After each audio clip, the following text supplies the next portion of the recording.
അമ്പലത്തിൽ നിന്ന് ഏതോ പ്രതിഷ്ഠ വരുന്നുണ്ടല്ലോ. ഏയ് അതേതോ ഡെഡ് ബോഡി കൊണ്ടുവരുന്നതാ. ഏയ് ഡെഡ് ബോഡി ഒന്നുമല്ല, ജീവനുണ്ട്. ശരിയാണല്ലോ. ഇനി ഇവിടുത്തെ വല്ല രാജാവും ആയിരിക്കും. ആ കസേര കൊണ്ട് ഇങ്ങോട്ടാണല്ലോ. ആ എന്താ സംഭവം അറിയോ?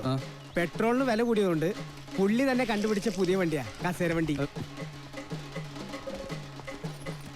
നിങ്ങളാണോ മല്ലയ്യ? ഇത് മല്ലയ്യല്ല, മല്ലയുടെ സെക്രട്ടറിയേറ്റാ. ഞങ്ങൾക്ക് മല്ലയ്യയെ നേരിട്ടൊന്ന് കാണണം. എന്താ കാര്യം? അത് മല്ലയ്യയോട് പറയേണ്ട കാര്യം. മല്ലയോട് പറയേണ്ട കാര്യം ആദ്യം ഇവിടെ പറയണം. എന്നിട്ട് അദ്ദേഹത്തോട് പറയേണ്ട വല്ല കാര്യമാണെങ്കിൽ ഞാൻ അത് അവിടെ പോയി പറയും. അതാണ് എന്റെ ജോലി. ഹലോ, ഇവിടെ പറയുന്ന കാര്യങ്ങൾ അവിടെ പോയി പറയുന്നത് അത്രക്ക് നല്ല സ്വഭാവമല്ല. സമയം മെനക്കെടുത്താത്ത കാര്യം പറ. താഴെ ഇറക്കടാ. ഞങ്ങളുടെ ഭൂമിയിൽ നിന്ന് ഞങ്ങളെ ഇറക്കാമെന്ന് ഇവിടെ ആരും വിചാരിക്കണ്ട. അനധികൃതമായി കുടിയേറി പാർത്തവർ എത്രയും പെട്ടെന്ന് ഒഴിഞ്ഞു തന്നേ പറ്റൂ. അല്ലെങ്കിൽ ബുൾഡോസർ ഉണ്ടെന്ന് മല്ലയെല്ലാം പൊളിച്ചടുക്കും.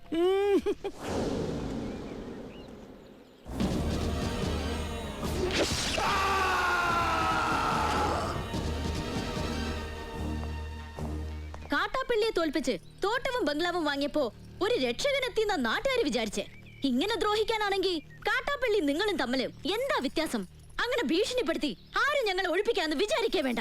ഏതാ ഈ ചെറുക്കൻ? അയ്യോ, ഇത് പെൺകുട്ടിയാ. വർത്താനം കണ്ട് അങ്ങനെ തോന്നണില്ലല്ലോ. എന്താണ് ചെറുക്കൻ എനിക്ക് വേണ്ടത്? മല്ലഞ്ചര ഉണ്ണിത്താന്റെ അനുഭവത്തോടു കൂടി വർഷങ്ങൾക്ക് മുമ്പേ ഞങ്ങൾ അവിടെ താമസം തുടങ്ങിയതാ. ഇപ്പൊ ഞങ്ങളോട് അവിടെ നിന്ന് ഒഴിഞ്ഞു പോകാൻ പറയുന്നത് കഷ്ടമാണ്. വേറെ പോകാൻ ഒരു ഇഞ്ച് ഭൂമി പോലും ഇല്ലാത്ത പാവങ്ങളാണ് ഞങ്ങളെല്ലാം. നിങ്ങളോട് ഒളിഞ്ചു പോകാൻ ആരാ പറഞ്ഞത്? ആധാരപ്രകാരം എല്ലാരെയും ഒഴിപ്പിച്ചിട്ടുള്ള കച്ചവടം. ആധാരമൊന്നും നോക്കണ്ട. എല്ലാരും ഇങ്ങനെ മണ്ണ് സ്വന്തമാക്കി വെച്ചാൽ ബാക്കിയുള്ളവർ ഇവിടെ പോയി താമസിക്കും അൽവാ. നിങ്ങൾ ആരും എവിടെ പോണില്ല, അവിടെ തന്നെ താമസിക്കും. അപ്പൊ മനസാക്ഷിയുള്ള മുതലാളിമാരും ഉണ്ട്. മുതലാളി വേണ്ട, മല്ലയെ വിളിച്ച മതി.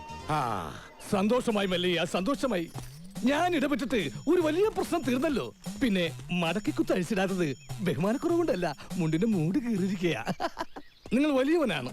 ഞാൻ വന്നപ്പോൾ മുതൽ ശ്രദ്ധിക്കുന്നു ആ ചങ്കൂറ്റം, പിന്നെ ആ അഹങ്കാരം, സംസാരിക്കുമ്പോഴുള്ള അക്ഷരസ്ഫുടത എല്ലാം എനിക്കിഷ്ടമായി. ഇന്നു മുതൽ ഈ അധ്വാനിക്കുന്ന തൊഴിലാളി വർഗവും അധ്വാനിക്കാത്ത ഈ ഗോപാലനും നിങ്ങളുടെ പിന്നാലെ ഉണ്ടാകും.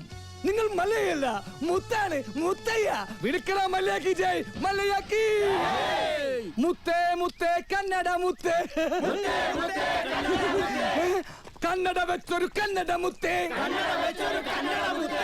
കാക്കാം കീക്കാം മല്ലയ്യ.